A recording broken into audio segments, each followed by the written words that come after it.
এ ভাই সাইড করে লাগা।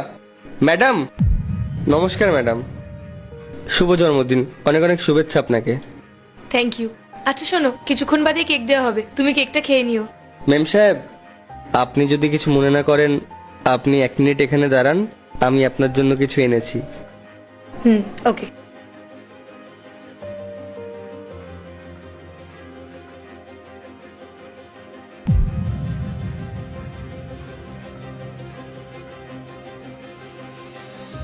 ম্যাডাম, এটা আমার আর আমার পরিবারের তরফ থেকে আপনার জন্মদিনের ছোট্ট একটা উপহার। হ্যাঁ, কিন্তু এসবের কি দরকার ছিল? এমনিতেও তোমার স্যালারি কত কম, তুমি বেকারই টাকা নষ্ট করলে। মেম সাহেব, এরকম কোনো ব্যাপার না। টাকা তো যখন তখন কামানো যায়, কিন্তু সম্পর্কটা সব থেকে বেশি জরুরি। আমি এত বছর ধরে এখানে কাজ করছি, আর আপনাকে আমি নিজের দিদির মতো দেখি। আমার খুব ইচ্ছে ছিল আপনার জন্মদিনে একটা গিফট দেবো আপনাকে। তাই মেম সাহেব, আপনি না করবেন না, আপনি এটা রেখে দিন, আমার খুব ভালো লাগবে। ঠিক আছে, এটার জন্য অনেক অনেক ধন্যবাদ। আচ্ছা আমি এখন আসি, না হলে আমার লেট হয়ে যাবে। ঠিক আছে।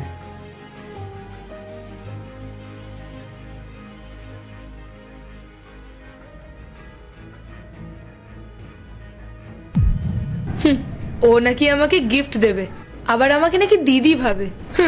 বোকা সিকিউরিটি গার্ড। ও ভাবছে আমি ওর চালাকি বুঝতে পারছি না, আমাকে এই গিফট দিয়ে আমার সাথে ভাই বোনের সম্পর্ক বাঁধানোর চেষ্টা করছে। আমার কোনো প্রয়োজনই নেই এইসব গিফটের।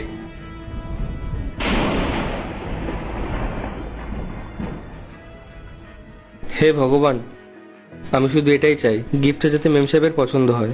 মেম সাহেব খুশি থাকলে আমরাও খুশি। কত কষ্ট করে টাকা জমিয়ে মেম সাহেবের জন্য গিফটটা কিনেছিলাম।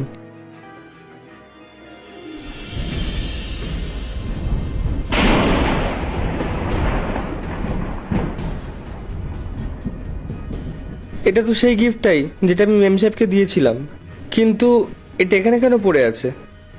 তাহলে কি মেম সাহেবের হাত থেকে এটা পড়ে গেল? না না, এত বড় গিফট মেম সাহেবের হাত থেকে তো এভাবে পড়ে যাবে না। তার মানে গরিবের দেওয়া গিফট মেম সাহেবের পছন্দ হয়নি, আর ম্যাডাম ইচ্ছে করে এটা ফেলে দিয়েছেন। আসলে দোষটা আমারই। আমি গরিব হয়ে বড়লোক ফ্যামিলির সাথে সম্পর্ক করতে গেছিলাম। আমার বোঝা উচিত ছিল যে গরিবদের সাথে বড়লোকদের সম্পর্ক কখনোই হয় না।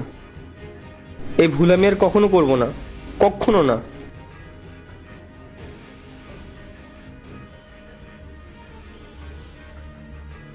নমস্কার স্যার। গোপাল, তুমি কিন্তু এটা একদম ঠিক করলে না। আজকে আমার ওয়াইফের জন্মদিন, আজকে অফিসের সমস্ত স্টাফেরা এসেছে, শুধুমাত্র তুমিই আসোনি। আসলে স্যার, আমার শরীরটা একটু খারাপ ছিল, আমি সেই কারণেই যেতে পারিনি। মেম সাহেবের জন্মদিন পালন হয়েছে, মেম সাহেবের আপনি খুশি, তাই আমিও খুশি। আর তাছাড়াও আমি মেম সাহেবকে জন্মদিনের শুভেচ্ছা জানিয়ে দিয়েছি। গোপাল, তুমি এসব কি বলছো? তুমি তো আমাকে নিজের দাদা আর আমার ওয়াইফকে নিজের দিদি হিসেবে দেখতে। আচ্ছা ঠিক আছে, এসব বাদ দাও। এর মধ্যে কেক আর মিষ্টি আছে, এটা ধরো। না স্যার, আমি কেক খাবো না, আমার কেক খেতে ভালো লাগে না। আপনি এক কাজ করুন, আপনি এই কেকটা কোনো গরিবকে দিয়ে দিন, তাহলে অনেক ভালো হবে। কি হয়েছে গোপাল, তুমি এরকম করছো কেন? তোমার কি কোনো প্রবলেম হয়েছে? আর তোমাকে দেখেও তো আমার ঠিকঠাক লাগছে না। কোনো প্রবলেম হয়ে থাকলে আমাকে বলো, আমাকে সত্যি করে বলো। কিন্তু কেউ কি তোমাকে কিছু বলেছে? দেখো, তোমাকে এরকম ভাবে দেখতে কিন্তু আমার একদমই ভালো লাগছে না। স্যার, এই গিফটটা আমি মেম সাহেবের জন্য কিনেছিলাম, আর উনি খুব খুশি হয়ে এটা নিয়েছিলেন। কিন্তু তারপরে আমি যখন বাইরে গেলাম, বাইরে গিয়ে দেখলাম এই গিফটটা নোংরার মধ্যে পড়েছিল। আপনি বলুন না স্যার, আমাদের মতো গরিবদের কি এটুকু ইচ্ছেও থাকতে পারে না? জানেন স্যার, আমি এত দামি গিফট কখনো আমি আমার নিজের বোনকেও দিইনি। আর ওনার যদি একটা সিকিউরিটি গার্ডের থেকে গিফট নাই নেওয়ার হতো, তাহলে আমাকে বলে দিতে পারতেন। কিন্তু উনি কি করলেন, উনি এই গিফটটাকে ফেলে দিলেন স্যার। গোপাল, আমার মনে হয় তোমার কোথাও ভুল হচ্ছে। পায়েল এরকম করতেই পারে না। আমার মনে হয় ভুল করে হয়তো ওর হাত থেকে ওই গিফটটা পড়ে গেছে। আচ্ছা ঠিক আছে, তুমি এই গিফটটা আমাকে দাও, আর এই কেকটা তুমি ধরো।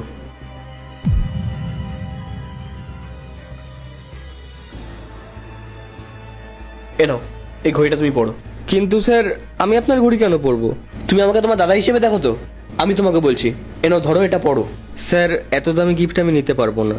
আপনি আমাকে কেকটা দিয়েছেন, আমি এটাই খেয়ে নেব। আমি তোমাকে বললাম তো, এটা ধরো আর পড়ে নাও।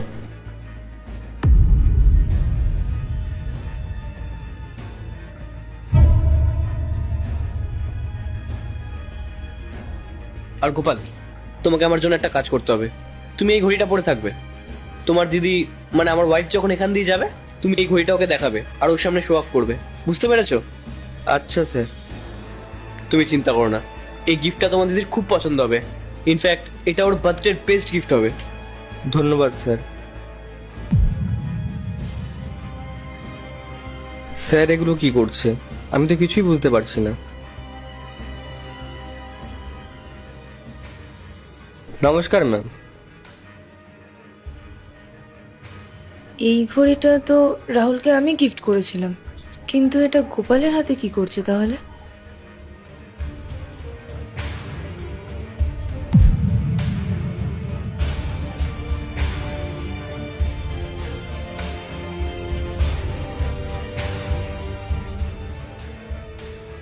আচ্ছা রাহুল, আমি তোমাকে যে ওয়াচটা দিয়েছিলাম সেটা কোথায়? আচ্ছা, ওই ওয়াচটা, ওটা ওই আমাদের যে গার্ডটা আছে না, আমি ওকে গিফট করে দিয়েছি। তুমি আমার দেয়া ওয়াচটা গার্ডকে দিয়ে দিয়েছো? হ্যাঁ, আসলে গোপালের একটা ওয়াচের দরকার ছিল, আর আমিও ভাবছিলাম অনেকদিন ধরে যে আমি এই ওয়াচটা চেঞ্জ করব, একটা ভালো এক্সপেন্সিভ ওয়াচ কিনবো, ওই জন্যই ওটা আমি ওকে দিয়ে দিলাম। রাহুল, তুমি এটা কি বলছো? ওই ওয়াচটা তোমাকে আমি গিফট করেছিলাম, আর ওটা পুরনো হয়ে গেছে বলে তুমি গার্ডকে দিয়ে দিয়েছো? তুমি জানো না রাহুল, ওটা কতটা এক্সপেন্সিভ ছিল, আর আমি কতটা ভালোবেসে ওটা তোমায় গিফট করেছিলাম। আর এক্সপেন্সিভ ছিল সেটা কোনো কথা না, ওটার মধ্যে একটা ইমোশন ছিল। তুমি জানো রাহুল, আমি কত কষ্ট করে করে টাকা জমিয়ে তোমার জন্য ওটা কিনেছিলাম। আমি কতটা খুশি হয়েছিলাম তোমাকে ওই গিফটটা দিয়ে, আর তুমি কি করলে? তুমি এভাবে যাকে তাকে ওয়াচটা দিয়ে দিলে। আরে পায়েল, একটা ঘড়িরই তো ব্যাপার, দিয়ে দিয়েছি, ছাড়ো না। রাহুল, তার মানে তোমার কাছে আমার দেওয়া কোনো গিফটের কোনো ভ্যালু নেই, তাই তো? কেউ যখন কাউকে ভালোবেসে কোনো গিফট দেয় না রাহুল, তখন সেই মানুষটার উচিত সেই গিফটটাকে সামলে রাখা, সেই গিফটটার কদর করা। আমি মেনে নিলাম যে তোমার হয়তো ওই ওয়াচটা পছন্দ হয়নি, কিন্তু তার মানে তো এটা না যে তুমি আমার দেওয়া গিফটটা এভাবে যাকে তাকে দিয়ে দেবে। তোমার কোনো ধারণা নেই রাহুল, তোমার এই ব্যবহারে আমার কতটা খারাপ লেগেছে।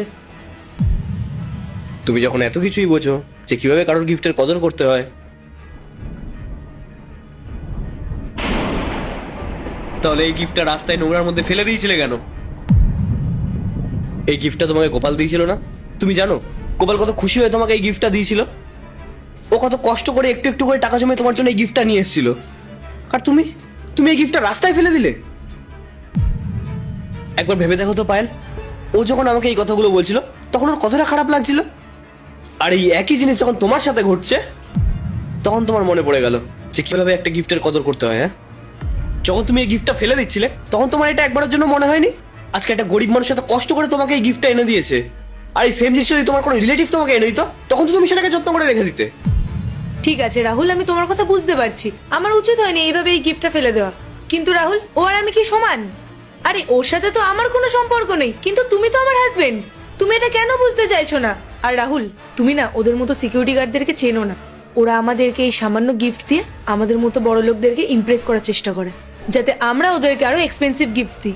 ওরা খুব লোভী হয় রাহুল, তুমি চেনো না ওদেরকে। কি বললে? লোভী? আচ্ছা পায়েল, আমাকে একটা কথা বলো তো, গোপাল কি কোনোদিনও আমাদের কাছ থেকে কিছু চেয়েছে? আমাদেরকে ও কত সম্মান দেয়, ইনফ্যাক্ট কত তোমাকে দিদি বলে ডাকে।